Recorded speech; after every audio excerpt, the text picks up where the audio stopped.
Gripi rrezikon jetë të tjera njerëzish në Shqipëri. Ministri i Shëndetësisë Ilir Beqaj deklaron për TV. 5 persona po luftojnë për jetën në reanimacion. Vuajnë nga sëmundje kronike dhe gripi ju rëndoi gjendjen shëndetësore. Vetëm dje në Tiranë mbi 2000 persona janë dyndur në qendrat shëndetësore. Ato do të qëndrojnë të hapura edhe të dielën. Rreshtit të dendura bore në veri dhe juglindje të vendit. Borë pastruese dhe ekipet e mirëmbajtjes së rrugëve në terren për të bërë rrugët të kalueshme. Në disa zona dëbora arrin trashësim mbi 1 metër. Ministria e Transporteve bën thirrje të evitohet lëvizja me makinë natën për shkak të ngricave. Donald Trump ultimatum ambasadorëve të Shteteve të Bashkuara të Amerikës. Kur të hynë në shtëpi të bardhë, të keni lënë postet që mbani. Diplomatët që përfaqësojnë Amerikën në botë janë përzgjedhur nga administrata Obama. Me fitoren e Trump bëhen menjëherë zëvendësimet. Përshëndetje, ju njohim më gjerësisht me lajmet. Situata e gripit në vend ka rritur kulmin. Në një intervistë ekskluzive për TV, Ministri i Shëndetësisë Ilir Beqaj deklaron se 5 persona po luftojnë për jetën në reanimacion, pasi janë prekur nga virusi gripit, ndërkohë që vuajnë edhe nga sëmundje të tjera kronike. Ai konfirmon vetëm 2 viktima deri tani. Epidemia e gripit është në kulmin e saj, pasi të dhënat flasin se vetëm në 24 orët e fundit në kryeqytet, numri i vizitave rezulton rreth 2200, nga të cilat pjesa më e madhe janë konfirmuar se janë persona të prekur nga virusi i gripit. E mbi 70 të prekur janë shtruar nëpër spitale pasi kanë komplikacione. Ministri i Shëndetësisë Ilir Beqaj në një intervistë për News thotë se peshën më të madhe të fluksit e kanë mbajtur qendrat shëndetësore. Ngarkesa vazhdon të jetë e madhe. Vetëm ditën e djeshme në qendrat shëndetësore të Tiranës, në 10 qendra përfshi Kamzën dhe Vorën, janë vizituar rreth 1300 rritur dhe rreth 500 fëmijë. Ndërkohë edhe dje ka vazhduar ngarkesa në urgjencën pediatrike në QSUT-së, kur 24 orë janë paraqitur 270 vizita. Rreziku për humbjen e jetës nga komplikacionet nga gripi është prezent, pasi të tjerë persona po luftojnë fort për të mbijetuar në reanimacion.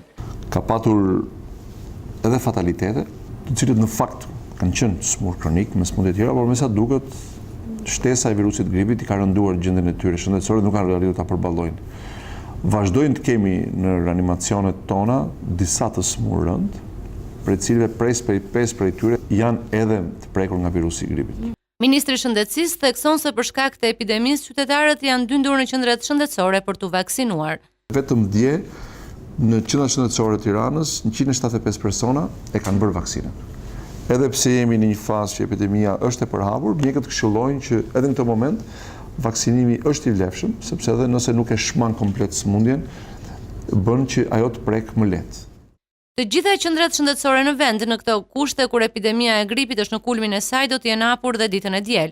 Ministria e Shëndetësisë këshillon që gjithë populata të tregojë kujdes maksimal, ndërsa rikonfirmon se numri real i viktimave nga gripi deri tani është vetëm 2. Por si paraqitet situata e bllokimit të rrugëve nga moti i keq, detajet i jep kronika në vijim. Rreshtit e dëborës kanë bërthyer të gjithë vendin gjatë 24 orëve të fundit, ndërsa trashësia e dëborës në disa zona ka shkuar mbi 1 metër. Ministria e Transporteve në bashkëpunim me autoritetin rrugor si dhe kompanitë e mirëmbajtjes së rrugëve kanë nxjerrë në rrugë ekipet dhe borpastrueset që akset kombëtare dhe ato nacionale të jenë të kalueshme. Situata paraqitet më e vështirë në veri të vendit, ku qarkullohet me zinxhir. Nga të dhënat e fundit të Ministrisë e Transporteve, bëhet me dije se në përgjithësi të gjitha akset rrugore janë të kalueshme, ndërsa po punohet edhe në rrugën e Dajtit, e cila momentalisht është e bllokuar. Edhe në disa akse rrugore në qarqet Korç apo dhe Elbasan, rekomandohet që të përdoren zinxhir ose goma dimërore nga qytetarët që janë të detyruar të lëvizin. Ndërkohë, autoritetet shtetërore i bëjnë thirrje qytetarëve që të minimizojnë sa më shumë lëvizjet, veçanërisht gjatë orëve të natës kur temperaturat ulen shumë gradë nën zero, duke sjellë dhe ngrisa që bëhen shkak për aksidente. Por ndërsa disa qytete vuajnë probleme të mëdha nga prania e borës, në disa të tjera ku ajo përjetohet rrallë është pritur me dëshirë. Edhe pse në sasi të vogla, bora që ra në Tiranë dhe Durrës ka nxjerrë në rrugë qytetarë që kishin 6 apo 7 vjet pa parë të binte borë në qytetet e tyre. Ndodh rrallë dhe ndaj banorët e Tiranës dhe të Durrësit janë gëzuar ronin së Borës pas 7 viteve.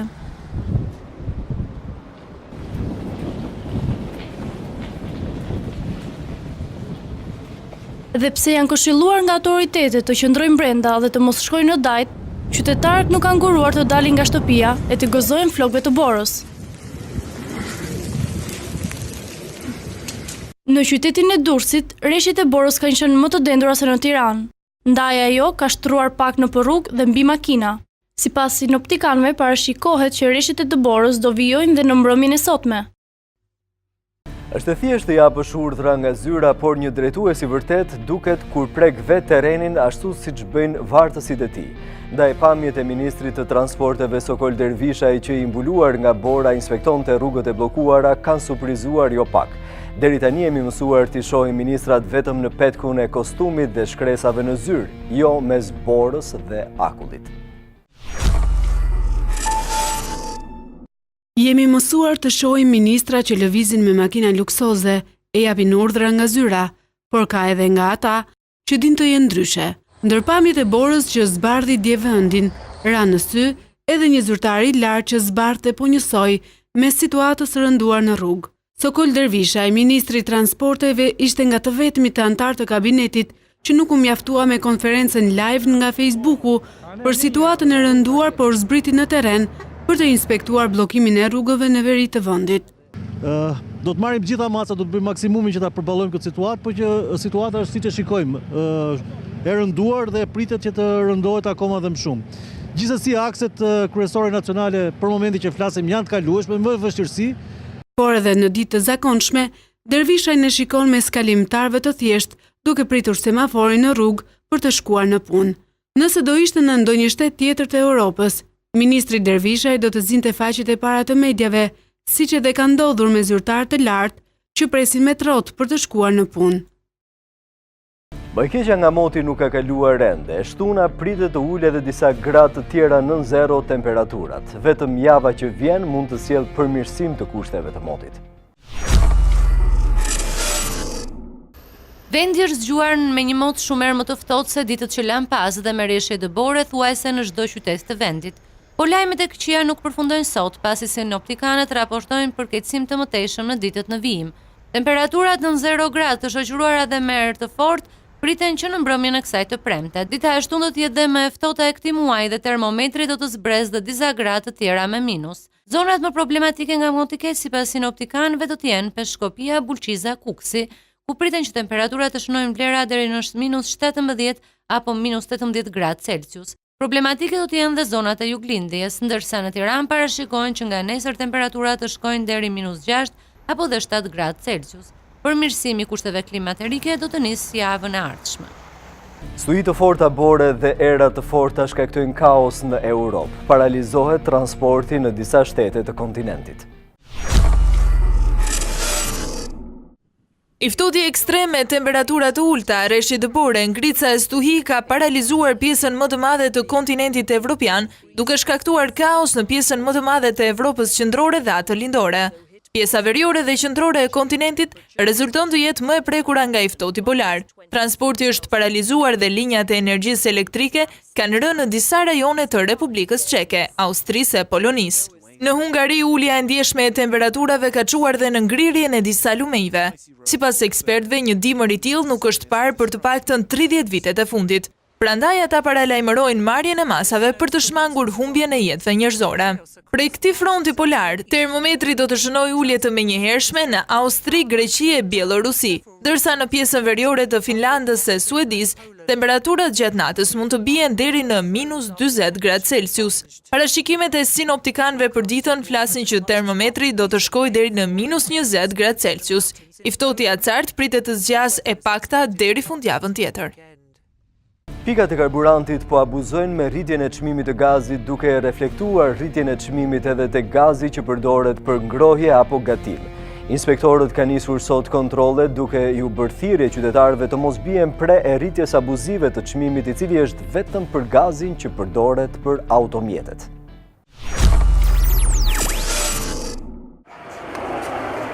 Inspektoriati i gazit ju bën apel qytetarëve të mos bien pre abuzimeve, nga pikat e karburantit që po shesin gazin për ngrohje me të njëjtin çmim si ai për makina. Inspektorët kanë nisur monitorimin e pikave të gazit për të mbajtur nën kontroll çmimin me të cilën ai tregtohet, pas hyrjes në fuqi të aksizës së gazit në 1 janar. Deri më tani, çmimi i gazit është rritur nga 10 deri në 20 lekë për litër. Objekt i kontrollit janë të gjitha subjektet apo operatorët ekonomik të shumicës që bëjnë tregtimin me shumicë të këtij në produkti, por edhe që kanë të drejtën në bazë dhe të ligjit shqiptar të mbushin bomblat me GLN për konsumatorët fundor, familjar apo dhe për lokalet. Inspektoriati këshillon qytetarët të kenë kujdes gjatë përdorimit të bombulave të gazit pas incidenteve të kohëve të fundit. Neve kërkojmë që të japim edhe një apel qytetarëve, të kenë shumë kujdes për mënyrën e përdorimit të bombës, të mos përdorin bombula të cilat që në pamjen e jashtme duken që kanë element korrodiv apo deformues. Montimi i bombës është mjaft i rëndësishëm. Nuk duhet të mbushim bomblat nëpër autogazet. Komisioni Qendror i Zgjedhjeve ka zëvendësuar 2 deputetët që u hoqën mandatet në kuadër të ligjit të dekriminalizimit. Vendimi është marrë me 7 votat e antarëve dhe pse të zgjedhurit nga demokratët votuan kundër heqjes së mandatit të Dashamir Tahirit në seancën e fundit.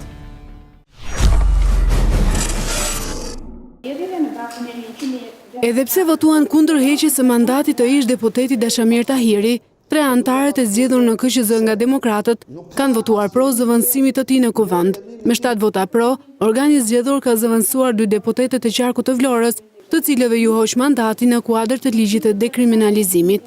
Atëherë, në lidhje me projektaktin me objekt për dhënien e mandatit deputetit kuvendit kandidatit listës shumërore të partisë Drejtësi, Integrim dhe Unitet në qarkun Vlorë për plotësimin e vakancës njoftuar nga Kuvendi i Republikës pas heqjes mandatit deputetit zotit Dashamir Tahiri, Komisioni Qendror i Zgjedhjeve vendosi të jap mandatin deputetit Kuvendit Republikës Shqipërisë kandidatit të radhës në listën shumërore të partisë Drejtësi, Integrim dhe Unitet qarku Vlorë, zoti Edmond Skënder Zeno. Kush është dakord? 7 vota pro. Denar Biba ka theksuar se vendimi i QSUT-së vjet në zbatim menjëherë për të 3 zyrtarët e lartë që u hoq mandati, pavarësisht kohës së votimit të këtij vendimi në fletoren zyrtare. Që vendimi i Komisionit Qendror të Zgjedhjeve hyn në fuqi menjëherë. Publikimi i fletoren zyrtare është vetëm për arsye njoftimi, pra marrje dieni nga qytetarët, nga personat e interesuar dhe nuk ka asnjë lloj ndikimi apo ndërthurje me hyrjen në fuqi të vendimarrjes sonë. Ndërkohë, 2 deputetët e qarkut të Vlorës, Dashamir Tahiri dhe Shkëlqim Selami, kanë ankimuar vendimin në gjykatën administrative. Sot është dita e ujit të bekuar dhe INTV uron të gjithë besimtarëve të krishterë gëzuar. Edhe këtë vit ka vijuar tradita e hedhjes së kryqit në ujë pavarësisht temperaturave nën zero. I sjellim lajmet e ditës të përmbledhura në këtë blog shkurt. Besimtarët ortodoks dhe katolik festojnë sot ditën e ujit të bekuar që nga besimtarët njihet si dita e bekuar nga Zoti. Në shumë qytete të vendit është mbajtur sot ceremonia e hedhjes së kryqit në ujë nga klerikët. Edhe pse temperaturat janë nën zero, besimtarët nuk kanë nguruar të hyjnë në ujë dhe të kapin kryqin. Kontrolli i lartë i shtetit ka çuar në prokurori drejtuesin dhe 7 antarët e Komisionit Vendor të Vlerësimit të titujve të pronësisë së qarkut Korçës dhe qarkut të Gjirokastrës, pasi kanë abuzuar me 4.5 milion lekë. Bashkia e Tiranës në këtë periudhë të acartë ka strehuar në qendra sociale rreth 100 persona të pastre nga 20 që janë të mitur. Kryetari i Bashkisë së Tiranës, Erion Veliaj, ka vizituar sot qendrën multidisiplinore ku janë strehuar rreth 40 persona, të cilët po marrin ndihmën nga strukturat e shërbimit social të Bashkisë së Tiranës.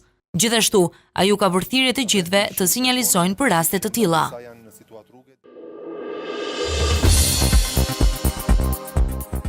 Pirja pasive e duhanit dëmton gruan. Gjithçka grumbullohet në trupin e saj dhe përcillet gjatë shtatzanisë tek bebi. Parashikimi zymt i historianëve. Viti 2020 mund të jetë viti i trazirave në botë.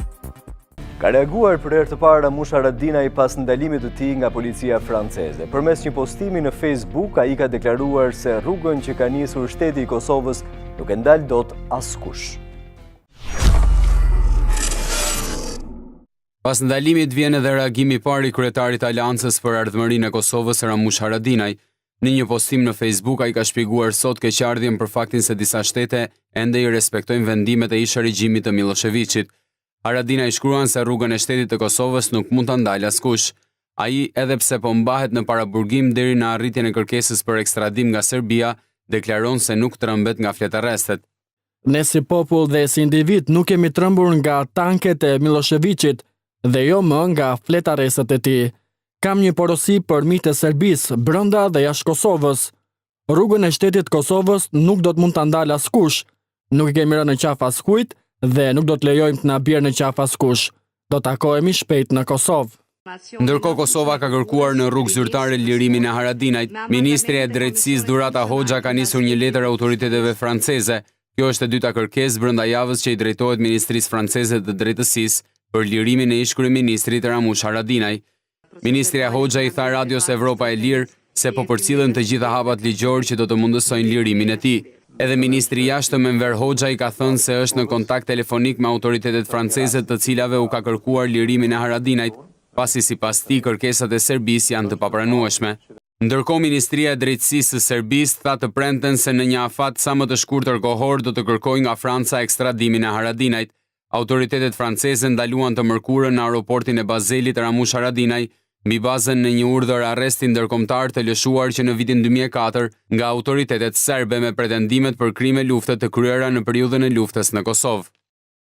Kanë qenë të shumë qytetarët e Kosovës që kanë protestuar për lirimin e Ramush Haradinaj, ndërkohë që edhe zyrtarët kosovar nuk kanë mbetur mbrapa me kundërpërgjigjet e tyre ndaj palës serbe. Qindra qytetarë janë mbledhur në qendër të Prishtinës për të marshuar në përkraje të liderit të AK-s Ramush Haradinaj, i cili të mërkurën është arrestuar në Francë. Protesta me moton Ramush Haradinaj është Kosova ka nisur në qendër të kryeqytetit të Kosovës për të vazhduar deri përpara selisë ambasadës franceze që ndodhet në lagjen Arbëria. Ky tubim është organizuar nga AK dhe është përkrahur nga veteranët e luftës dhe organizata të tjera. Në mbledhjen e parë të qeverisë të Kosovës për vitin 2017, Kryeministri Sa Mustafa ka shprehur shqetësimin lidhur me ndalimin dhe procedurat që po zhvillohen ndaj Haradinajt, bazuar në fletarrestin e lëshuar nga Serbia. Për kreun e qeverisë kosovare, Mustafa i fletarresti për Haradinaj është i motivuar politikisht dhe armiqësisht nga Beogradi.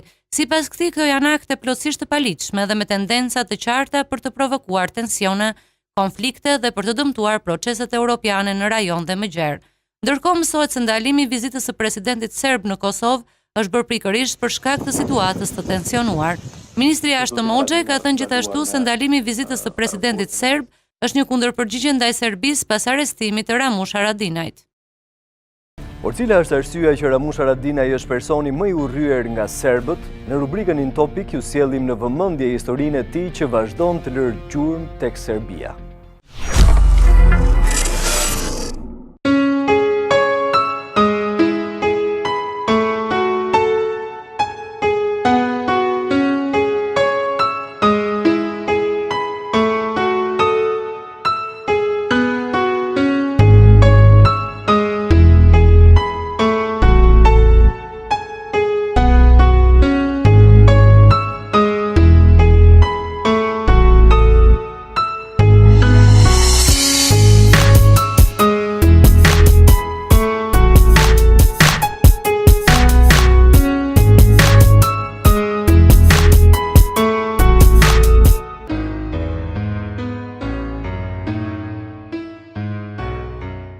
Trump ju ka kërkuar të gjithë ambasadorëve të Amerikës në përbot të kenë lënë detyrën që mbajnë po atë ditë që ai do të fusë këmbën në shtëpinë e bardhë.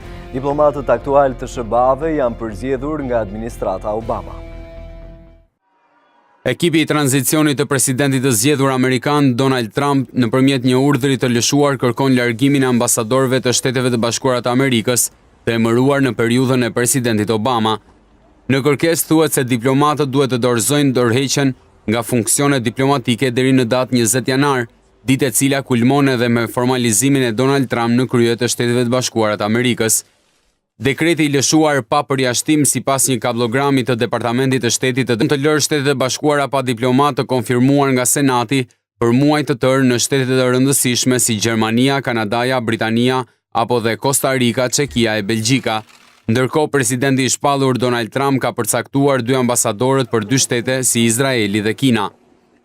CIA deklaron se ka zbuluar hakersat rusë që thyen kodet e sigurisë të emaileve të demokratëve në SBA. Ky dhe të tjera zhvillime shkurt që kanë ndodhur në botë deri tani.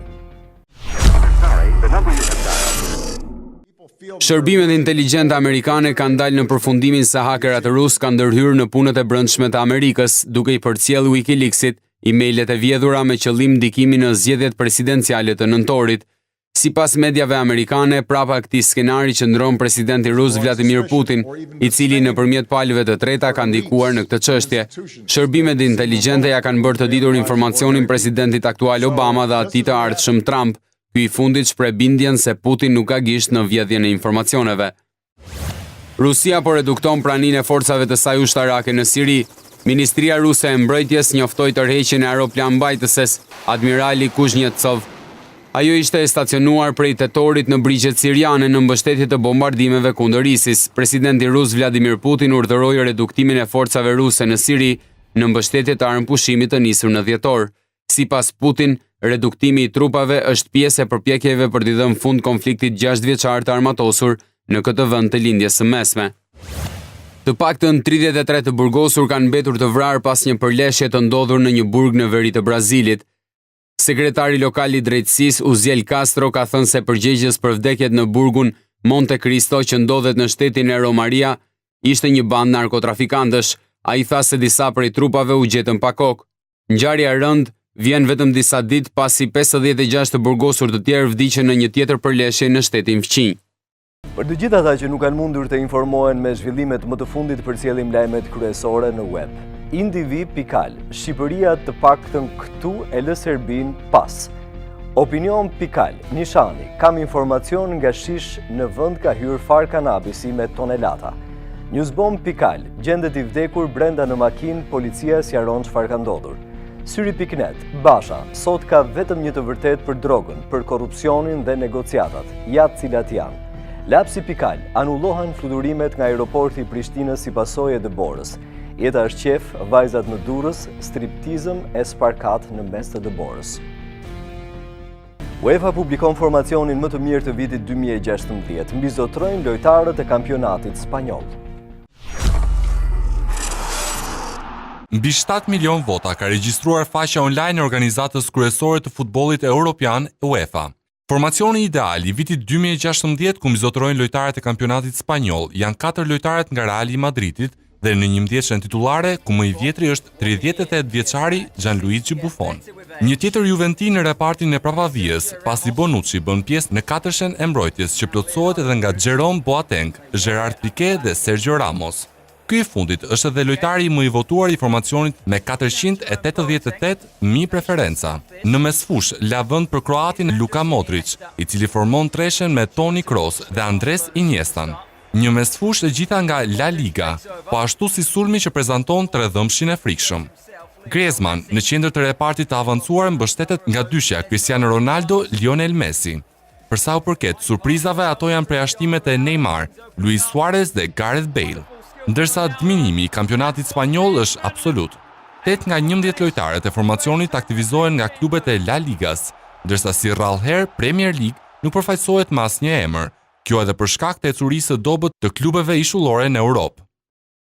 Barcelona e ka nisur vitin 2017 me humbje befasuese në Kupën e Mbretit duke u mposhtur nga Atletico Bilbao 2-1.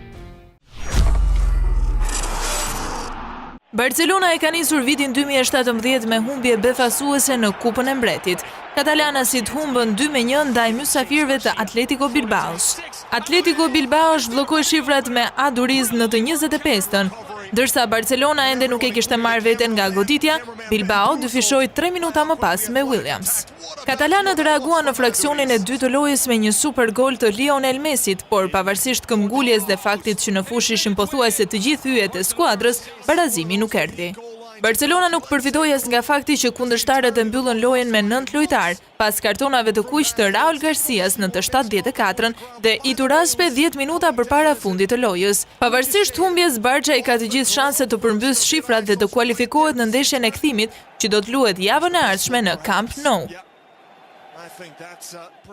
Nuk ka rëndësi nëse e pi duhanin apo rri në ambiente ku tymoset. Edhe pirja pasive e tymit të cigares mund të ndikojë tek bebi para se të mbetesh shtatzën. Ky është studimi i tronditës që kanë bërë mjekët në Amerikë, duke u drejtuar të gjitha grave që të kenë kujdes me ambientet ku përdoret duhani. Ekspozimi ndaj tymit të cigares edhe para se gruaja të mbetet shtatzën mund të ndikojë negativisht tek foshnja. Ky është zbulimi i tronditës i një studimi të ri të kryer nga Universiteti Daik, që merret me kërkime shkencore në SBA. Gjatë dekadave provat kanë treguar se gratë shtatzëna që pijnë duhan, apo që janë konsumatore pasive të tymit të cigareve, që e marrin nga ambienti edhe kur nuk e pijnë vetë, kanë më shumë gjasa që të lindin fëmijë me dëmtime në tru, gjë që ndikon tek të mësuarit dhe tek sjellja e tyre. Këto rezultate ka të ngjarë të vënë nën presion zyrtarët e shëndetësisë, që të vendosin politika shumë të repta për pirjen e duhanit. Studuesit paralajmërojnë se kimikatet e nikotinës në cigaret elektronike mund të jenë po aq të rrezikshme. Sipas tyre, studimi tregoi qartë se nuk ka asnjë fazë në të cilën tymi i duhanit është i padëmshëm për fetusin në zhvillim. Mjekët tani po përpiqen që të tregojnë se si efektet e kimikateve destruktive zgjasin në trupin e femrës për një kohë të mjaftueshme aq sa të dëmtojë fetusin. Ekspozimi gjatë shtazanisë ndaj tymit të cigareve dëmton rajonet e trurit të fetusit, përfshirë këtu të mësuarit, kujtesën dhe përgjigjet emocionale.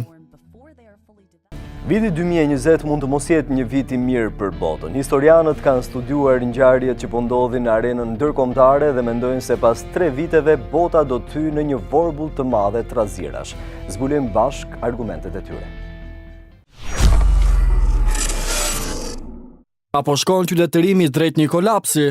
Një historian matematicien parashikon se trazirat politike do të arrijnë kulmin në vitet 2020. Profesor Peter Tarkin përdor modele matematikore për të parashikuar ngjarjet politike. Ai thotë se modelet e tij parashikuan një rritje të trazirave politike 3 vite më parë. Duke u bazuar në teorinë e tij, kulmi i trazirave politike pritet të arrijë kulmin në vitet 2020. Këtu përfshihen rënja e standardeve të jetesës dhe rënja e shtetit. Ngritja dhe rënja e civilizimeve mund të parashikohet me një ekuacion të thjeshtë dhe qytetërimi ynë do të futet në një kolaps shumë shpejt. Kjo sipas profesorit, i cili thotë se matematika mund të shpjegojë sjelljen e njerëzit shumë më saktë se sa mendojnë njerëzit. Modelet matematikore nuk parashikojnë nëse Trump do të bëhet president, por parashikojnë mungesën e stabilitetit social dhe politik. Nëse llogaritjet e matematicienit janë të sakta, bota duhet të përgatitet për vitet e trazirave politike, që do të arrijë kulmin në shekullin e ardhshëm. Sipas tij, trazirat do të nxiten nga procesi i elitës së tepërt, në të cilin numri njerëzve të pasur dhe elitës në shoqëri rritet me ritme të mëdha. Ata bëhen gjithmonë më të largët me grupet më të varfëra.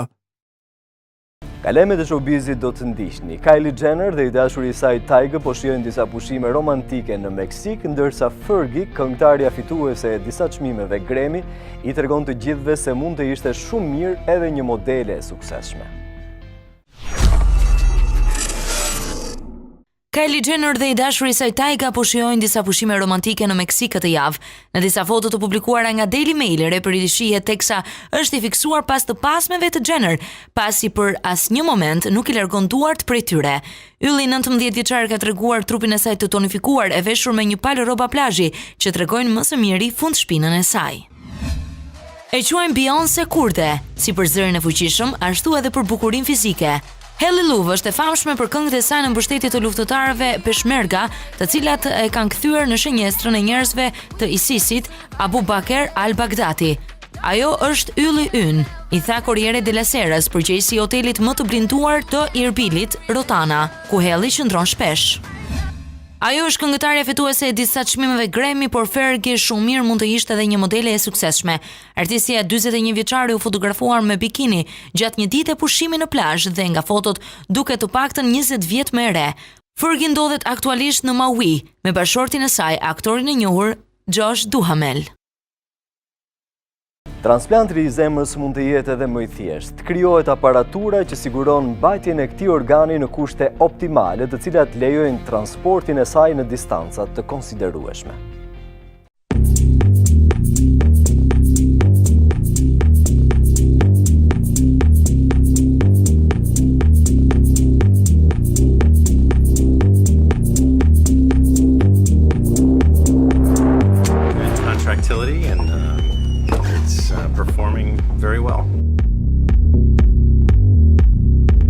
So having a transport pump to preserve the heart function allows us to better.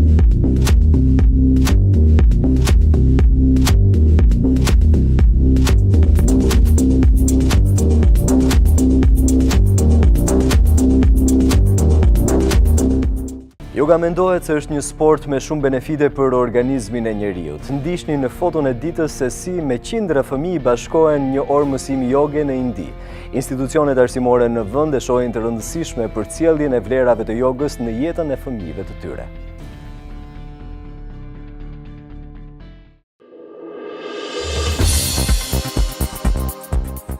Gripi rrezikon jetë të tjera njerëzish në Shqipëri. Ministri i Shëndetësisë Ilir Beqaj deklaron për TV.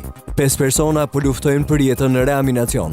Vuajnë nga sëmundje kronike dhe gripi ju rëndoi gjendjen shëndetësore. Vetëm dje në Tiranë mbi 2000 persona janë dyndur në qendrat shëndetësore. Ato do të qëndrojnë të hapura edhe të dielën. Rreshtit të dendura bore në veri dhe juglindje të vendit, borë pastruese dhe ekipet e mirëmbajtjes së rrugëve në terren për të bërë rrugët të kalueshme. Në disa zona dëbora arrin trashësim mbi 1 metër. Ministria e Transporteve bën thirrje të evitohet lëvizja me makinë natën për shkak të ngricave. Donald Trump ultimatum ambasadorëve të Shteteve të Bashkuara të Amerikës, kur të hynë në shtëpi të bardhë, të keni lënë postet që mbani.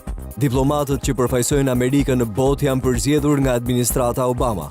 Me fitoren e Trump, bëhen menjëherë zëvendësimet. Sa po keni ndjekur In News me mua Ilirin. Për më shumë, na vizitoni në intv.al.